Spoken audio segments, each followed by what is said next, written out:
నమస్కారం.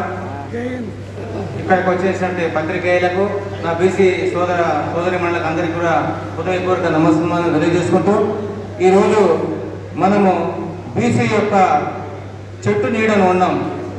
బీసీ అనేది మహావృక్షం.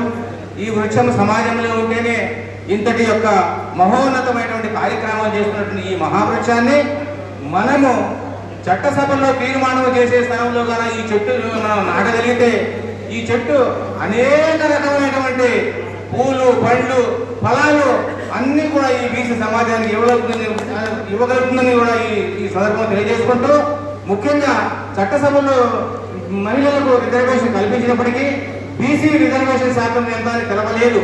అయితే ఇప్పుడు ధైర్యంగా మనం చేయాల్సిన పని ఏంటంటే, మనం బీసీ సోదరిమణి ఎవరైతే మనం ఉన్నారో ఆ సోదరిమణి ఒక భార్యగా భర్తను మారుస్తుంది, ఒక బిడ్డను ఒక తల్లిగా బిడ్డను మారుస్తుంది, అదే ఒక బిడ్డగా ఒక మనవని మారుస్తుంది. ఈ యొక్క స్త్రీని ఎప్పుడైతే అవేర్నెస్ వచ్చి అవగాహన వచ్చి ఈ యొక్క బీసీలు మన ఓటు మనకే, మన సీటు మనకే అనే విధంగా మన స్త్రీలు మనం ఒక పట్టు మీద ఉంటే ఈ రాజ్యాధికారము మన బీసీల చేతుల్లో ఉంటుందని కూడా నేను తెలియజేసుకుంటూ, ఈ బీసీలు రాజ్యాధికారి కావాలంటే 50% ఉన్న మనం ఇండిపెండెంట్ గా మన ఒక మహిళా మూర్తిని కానీ ఒక క్యాండిడేట్ గా నిలబెట్టుకొని మన ఓటును మనం వేసుకుంటే ఈ యొక్క రాజ్యాధికారాన్ని సాధించి ఒక్క నిమిషం